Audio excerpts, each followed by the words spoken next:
Si vous avez l'habitude de tirer la chasse après pipi, lisez ceci. Beaucoup de gens ne le savent pas.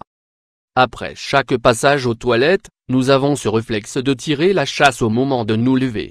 Nous nous sommes tellement habitués à faire ce geste que nous ne prenons jamais le temps d'évaluer s'il comporte des risques ou pas. La réponse est oui.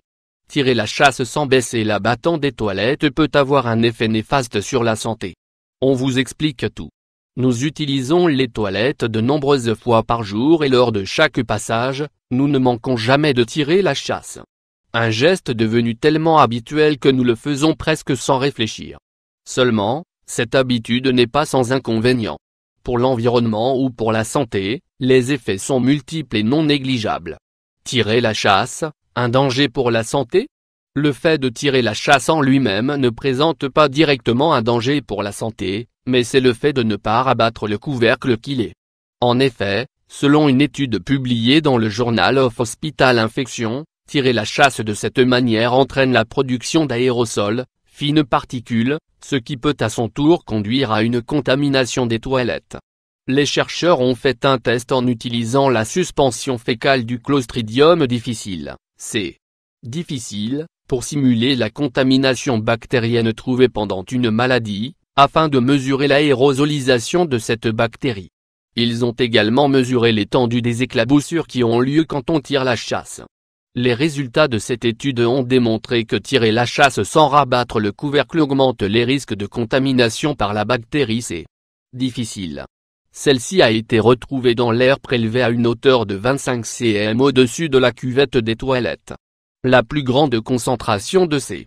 difficile a été enregistrée dans l'air prélevé juste après avoir tiré la chasse et a baissé plusieurs minutes après. La contamination de la surface A, quant à elle, eut lieu 90 minutes après la chasse.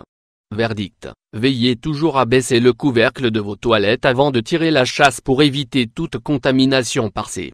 difficile ou d'autres bactéries. Rappelons que C. difficile est une bactérie causant différents problèmes digestifs et intestinaux, comme la diarrhée ou l'inflammation du côlon. Pour les plus courageux, nous recommandons d'éviter de tirer la chasse après avoir uriné, pour des raisons écologiques. Ne pas tirer la chasse, c'est écolo et économique. Il est assez connu que la chasse est l'une des facilités ménagères qui gaspille le plus d'eau.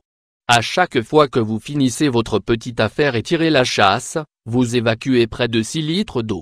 Sachant qu'une personne peut uriner 6 fois par jour en moyenne, on se retrouve donc avec un total de 36 litres d'eau évacuée chaque jour par personne, ceci sans compter les grosses commissions. Par an, 1340 litres d'eau sont perdus. À titre individuel, ces chiffres ne paraissent pas vraiment alarmants, mais quand on pense au nombre de personnes qui font ce geste plusieurs fois par jour à travers le monde, le problème de gaspillage d'eau devient important. L'eau est une ressource de valeur qui se raréfie jour après jour. Il est donc important de la préserver. Commencer par tirer la chasse de moins en moins est un premier pas pour cela. Pour les personnes qui s'inquiètent quant à l'hygiène de leurs toilettes, sachez que l'urine est stérile. Vous ne risquez aucun désagrément si vous la laissez un peu dans vos toilettes.